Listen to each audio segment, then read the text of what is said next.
ते दोघंजण चिंचेच्या झाडापाशी आले तशी ती म्हणाली, चला, आलं माझं घर. साक्षीने असं म्हणताच सदाने गोंधळून तिच्याकडे पाहिलं. तसा तिचा सुंदर चेहरा नाहीसा होऊन त्या जागी एक भयानक चेहरा दिसू लागला. तिचा तो भयानक चेहरा पाहून याच्या तोंडून किंकाळी बाहेर पडली आणि बेशुद्ध होऊन जमिनीवर कोसळला.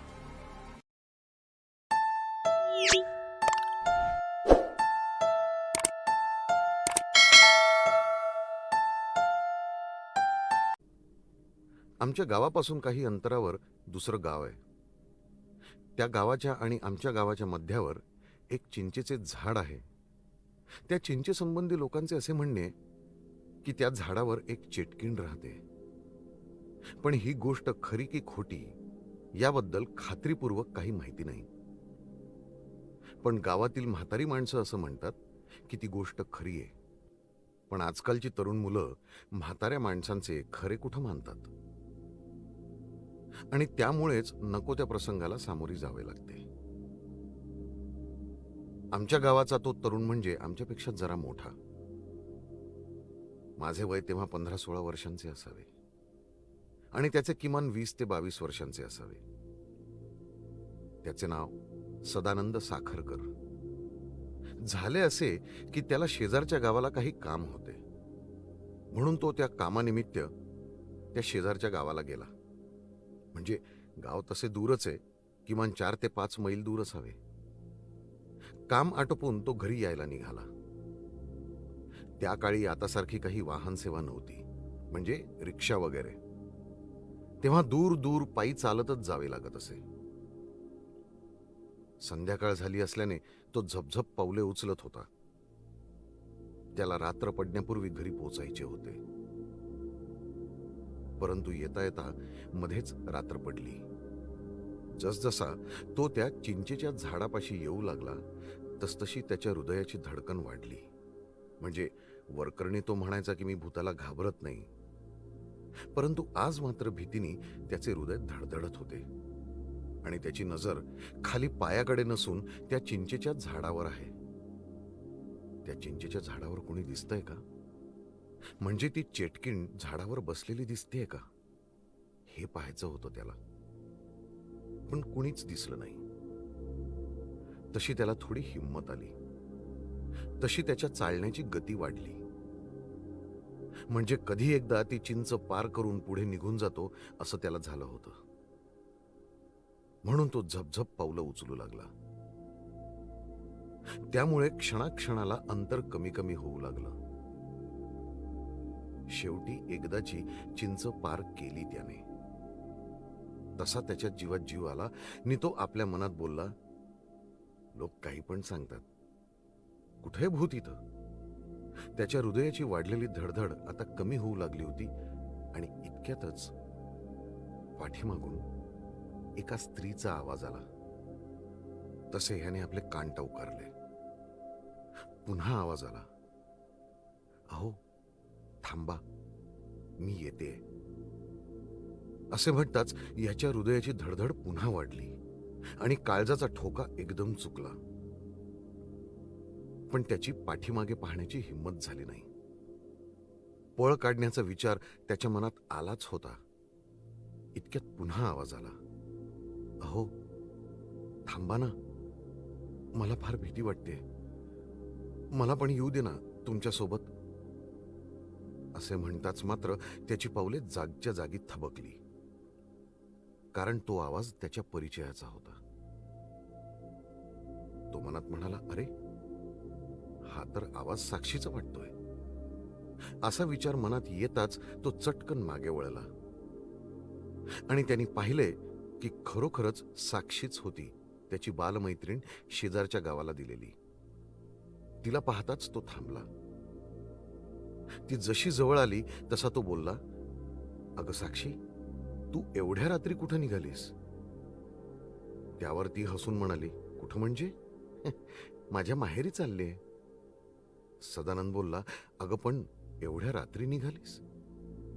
साक्षी बोलली, काय करणार, आईची तब्येत अचानक बिघडली म्हणून मला यावं लागलं. त्यावर तो म्हणाला, अगं पण सकाळ व्हायची तरी वाट पाहायची ना. हो रे, पण काय करू, आई फार आजारी असल्याचं कळताच मला राहवलं नाही. मी कशाचीही तमा न बाळगता ताबडतोब निघाले. अगं पण त्या चिंचेच्या झाडावर एक चेटकीण राहते, ते माहितीये ना तुला. अरे त्या चेटकिणीची भीती तुझ्यासारख्या पुरुषांना, मला काय करणार आहे ती. "हं, हो, तेही खरंच आहे म्हणा," तो हसून म्हणाला. "चल, बरं झालं मला सध्या तुझी सोबत झाली. एकमेका सहाय्य करू अवघे धरू सुपंथ," असे बोलून दोघेही खळखळून हसले. बोलत बोलत गावात कधी येऊन पोचले कळलंच नाही. सदाचे घर जसे आले तसा सदा तिला म्हणाला, "चल, तुला मी घरापर्यंत येऊन सोडतो." त्यावर ती हसून म्हणाली, "नको अरे, मी जाईन एकटी. आणि तसं पण आपलं गाव आलं. आपल्या गावात कसली आली भीती." त्यावर तो बोलला, "हो, तेही खरं. आणि काकूला सांग मी तिला सकाळी पाहायला येतो म्हणून." "हो, सांगते," असं बोलून ती पुढे निघाली आणि सदानंद आपल्या घराच्या दिशेने वळला. दरवाजावर थाप पडताच दरवाजा उघडला गेला. दरवाजा त्याच्या आईने उघडला होता. ती त्याच्यावर किंचित रागवत बोलली, "अरे किती उशीर केलास? कधीपासूनची वाट बघतेय मी तुझी. तुला काही आहे का त्याचं?" त्यावर तो तिची समजूत काढत बोलला, "अगं कुंभवडे गाव का जवळ आहे आपल्या गावापासून? ठाऊक आहे ते मला. म्हणूनच आज जाऊ नको म्हणाले होते मी, पण तू ऐकलं नाहीस. अगं आई, त्या चिंचेच्या झाडावर कोणी भूतबीत नाही. उगाच लोकांनी अफवा पसरवल्यात." त्यावर त्याची आई म्हणाली, "नाही रे, अफवा नाहीये ती. खरंच त्या झाडावर चेटकीण आहे." "मग मला नाही कशी ती दिसली?" "तुला नाही दिसली हे तुझं भाग्य समज आणि पुन्हा अशी चूक करू नकोस." "अगं तू उगाचच घाबरते हा आई. तसं काहीच नाही तिथे. लोकांनी उगाचच भूत निर्माण करून ठेवली आहेत." त्यावर त्याची आई काय बोलणार, गप्प बसली बिचारी. त्यानंतर त्यांनी हातपाय धुतले आणि जेवायला बसला. जेवून झाल्यावर नेहमीप्रमाणे पान सुपारीचा बटवा काढला आणि पानाचा देठ कुंटून दाताखाली दाबला आणि फेकून दिला. त्यानंतर पानाला चुना लावून त्यावर बारीक सुपारी अडकीत त्याने काथरून ठेवली आणि थोडासा तंबाखू त्यावर ठेवला आणि पानांची व्यवस्थित घडी करून दाढेखाली ठेवली आणि मस्त चघळायला सुरुवात केली. त्यानंतर थोडा कात कथरून तोंडात टाकला. पान खाऊन होताच अंगणात अंथरून टाकले आणि आडवा झाला. उन्हाळ्याच्या दिवसात घरात उकडतं म्हणून बाहेर अंगणात मोकळ्या हवेत झोपतात. त्याप्रमाणे सदाही झोपला. रात्री 1चा सुमार असावा. हलकेच त्याला कुणाचा तरी हाताचा स्पर्श झाला. तसं त्याने डोळे उघडून समोर पाहिलं तर त्याच्यासमोर साक्षी उभी दिसली. तसा तो चटकन उठून बसत बोलला, "अगं साक्षी, तू?" त्यावर ती बोलली, "हो, मी." "अगं पण तू का आलीस इथे एवढ्या रात्री?" "अरे मला घरी जायचंय, तू चल ना माझ्या बरोबर." "कुठे?" न कळून त्यांनी विचारलं. "कुठे म्हणजे काय? माझ्या घरी." "तुझ्या घरी?" "हो, माझ्या घरी." "अगं पण तू आत्ताच आलीस ना?" "हो, आत्ताच आली आणि आता निघाली सुद्धा."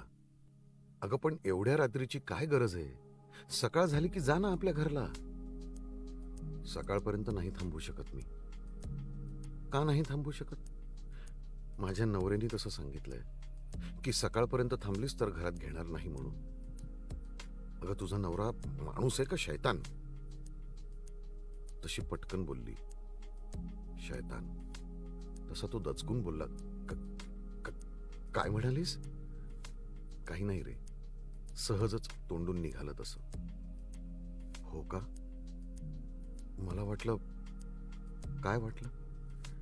"नाही, काही नाही, आपलं असंच." "मग येतोय ना?" "कुठं? विसरलास?" "अरे माझ्या घरी." "अगं पण आत्ताच जायला हवं का?" "हो, आत्ताच जाणं आवश्यक आहे." "बर, आईला सांगतो आणि येतो तुझ्याबरोबर. नको नको, आईला नको सांगू. का ग? तशी ती म्हणाली. का म्हणजे? एका स्त्री सोबत, आणि ते पण एवढ्या रात्री पाठवणार आहे का आई? त्यालाही तिचं म्हणणं पटलं. तसा तो बोलला, खरंय तुझं, एवढ्या रात्री तुझ्या बरोबर नाही पाठवणार आई. म्हणूनच म्हणते कुणाला न सांगता जाऊ आपण. बर, चल. असं म्हणत सदा उठून उभा राहिला आणि त्यांनी अंगात शर्ट पॅन्ट घातली आणि निघाला साक्षी बरोबर. बोलत बोलत ते दोघ जण चिंचेच्या झाडापाशी आले तशी ती म्हणाली, चला, आलं माझं घर. साक्षीने असं म्हणताच सदाने गोंधळून तिच्याकडे पाहिलं. तसा तिचा सुंदर चेहरा नाहीसा होऊन त्या जागी एक भयानक चेहरा दिसू लागला. तिचा तो भयानक चेहरा पाहून याच्या तोंडून किंकाळी बाहेर पडली आणि बेशुद्ध होऊन जमिनीवर कोसळला. सकाळ झाली. घरातली सगळी माणसं उठली. पाहतात तर सदानंद आपल्या अंथरुणावर नाही. आधी घरच्यांना वाटलं तो शौचाला गेला असेल, परंतु बराच उशीर झाला तरी त्याचा पत्ता नाही. म्हणून मग शोधाशोध सुरू झाली, पण कुठेच सापडला नाही. तेव्हा त्याच्या आईला शंका आली. तशी त्याची आई म्हणाली, रात्री फार उशिरा आला होता तो घरी. तेव्हा त्याच्या वडिलांनी आपल्या पत्नीला विचारले, कुठे गेला होता एवढ्या रात्री? त्यावर त्यांची पत्नी म्हणाली, कुंभवडे गावाला. का? काही काम होतं त्याचं. अगं मग रात्री का नाही बोललीस? तुम्ही रागवाल म्हणून मी नाही बोलले.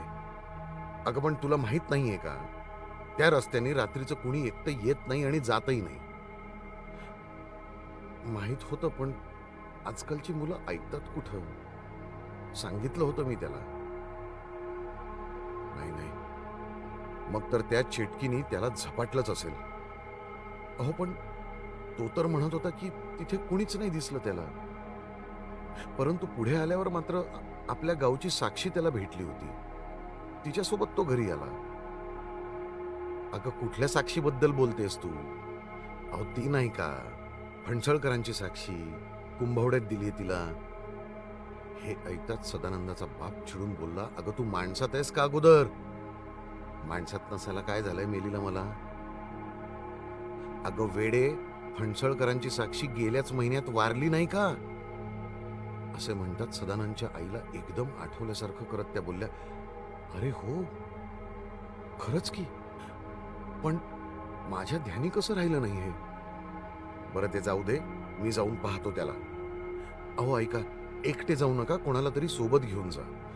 बरं बरं. सदानंदच्या बाबांनी असं म्हणून गावातील एक दोघांना सोबत घेतलं आणि त्या चिंचेच्या झाडाजवळ गेले. पाहतात तर काय, चिंचेच्या झाडावर म्हणजेच फांदीवर सदानंद मस्त झोपलाय. ते पाहून सर्वांना आश्चर्याचा धक्काच बसला. कारण झाडाच्या फांदीवर माणूस कसा काय झोपू शकतो? नाही म्हणजे अशक्य आहे ही गोष्ट. परंतु समोर जे दिसतंय ते नाकारू पण शकत नाही ना. 2-3दा मोठ्यानी हाका मारून पाहिल्या, पण हू नाही की चू नाही. म्हणून त्या सर्वांना संशय आला की हा जिवंत तरी आहे का. असा विचार करून दोघे जण त्या चिंचेच्या झाडावर चढले आणि त्यांनी त्याला हलवून उठवलं. तसा सदानंद जागा झाला आणि तो तोल जाऊन खाली कोसळणार होता, पण त्या दोघांनी त्याला धरला.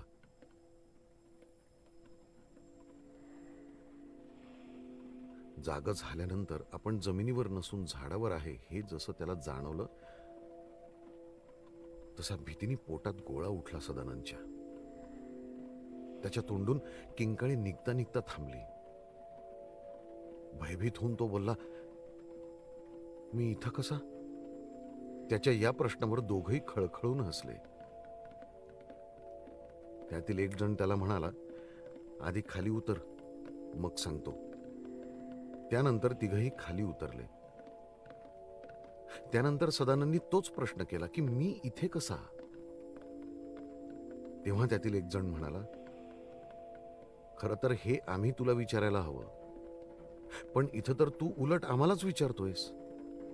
त्यावर तो म्हणाला, अरे पण मी या झाडावर कसा आलो ते मला माहित नाही. परंतु रात्री मी इथं साक्षी बरोबर आलो होतो आणि तिचा अचानक बदललेला चेहरा पाहून घाबरलो आणि किंकाळी मारून बेशुद्ध झालो, एवढंच मला आठवतंय. पुढचं काहीच आठवत नाहीये. तेव्हा एकाने विचारलं, कोण साक्षी? अरे ती नाही का, फणसळकरांची साक्षी, जिला कुंभवड्यात दिलीये.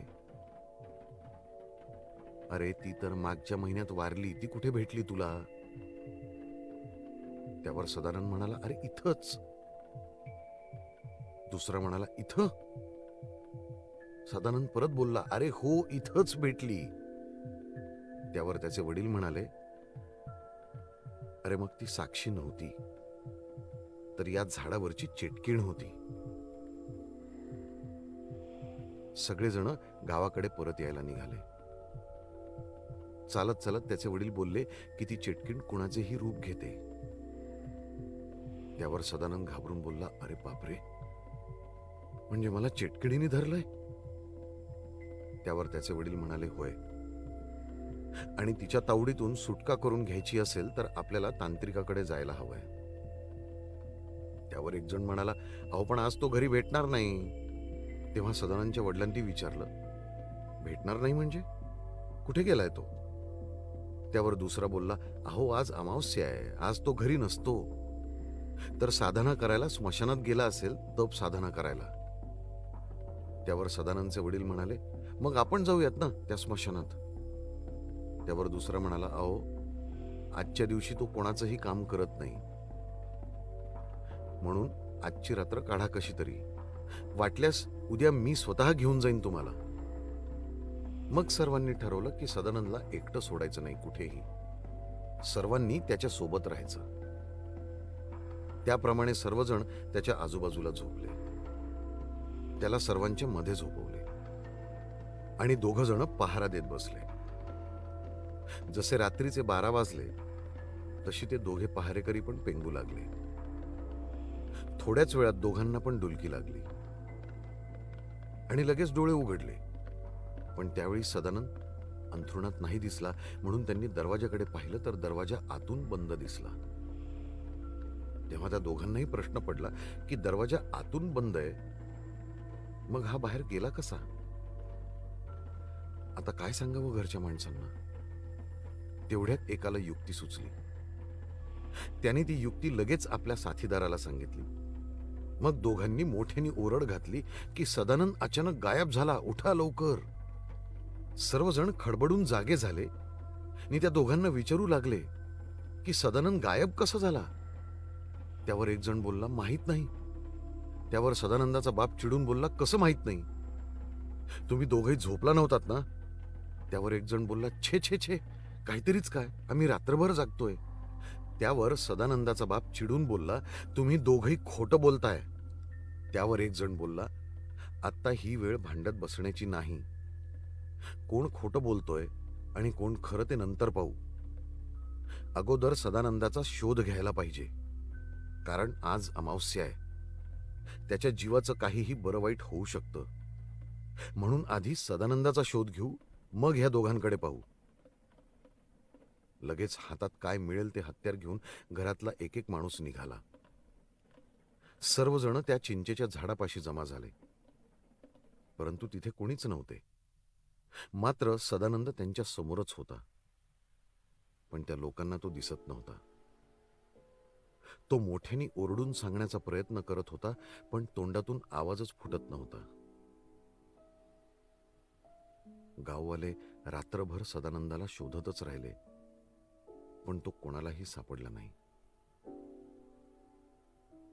सकाळ झाल्यानंतर मात्र कालच्या प्रमाणे सदानंद चिंचेच्या झाडावरच झोपलेला दिसला. 2 माणसं चिंचेच्या झाडावर चढले आणि त्याला जागे केले आणि खाली उतरायला लावले.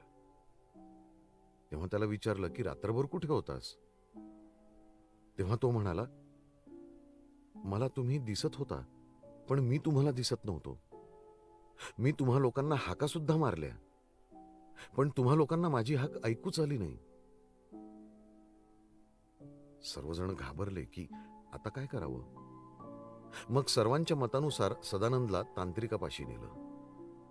मग तांत्रिकांनी पूजा मांडली आणि मंत्र उच्चारण सुरू केलं. आणि चाबकाने सदानंदाला तो तांत्रिक मारझोड करू लागला. तसा सदानंद मोठ्याने ओरडू लागला की अरे मला मारू नकोस. त्यावर तांत्रिक बोलला, नाही मारणार, पण तू झाडाला सोडायला पाहिजे. त्यावर ती चेटकीण बोलली, नाही सोडणार, कारण हे झाड मला हवंय. तसा तांत्रिक बोलला, झाड मिळणार नाही, त्या बदल्यात तू दुसरं काही पण माग. त्यावर ते भूत म्हणालं, दुसरं मला काहीही नकोय, फक्त हे झाडच हवंय. तांत्रिक बोलला, अच्छा, म्हणजे तू असं मानणार नाहीयेस तर. असं बोलून पुन्हा मंत्र उच्चारण केलं आणि परत मारझोड सुरूच ठेवली. शेवटी ती चिटकीण गयावया करायला लागली.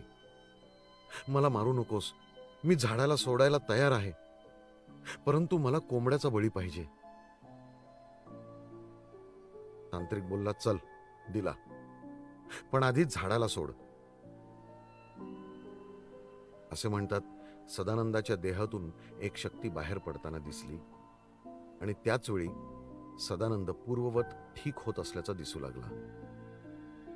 त्यानंतर त्या झाडाखाली एका कोंबड्याचा बळी दिला आणि अशा प्रकारे सदानंदाची त्या चिटकिणीपासून सुटका झाली. समाप्त.